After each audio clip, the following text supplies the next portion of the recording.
ஒரு தாலி வரம் கேட்டு வந்தேன் தாயம்மா, கண் திறந்து பாரம்மா, வேறு துணை யாரம்மா. ஒரு தாலி வரம் கேட்டு வந்தேன் தாயம்மா, கண் திறந்து பாரம்மா, வேறு துணை யாரம்மா.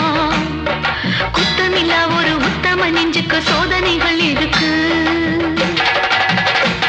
அவர் கட்டிய தாலிக்கும் பொட்டுக்கும் பூவுக்கும் காவல் கொடு எனக்கு. நீதிக்கு கண் தந்து சோதிக்கும் துன்பத்தை நீ வந்து மாற்றிடமா. மடியேந்தி பிச்சை கேட்கிறேன் அம்மா, மறுவாழ்வு உன்னை கேட்கிறேன். மடியேந்தி பிச்சை கேட்கிறேன்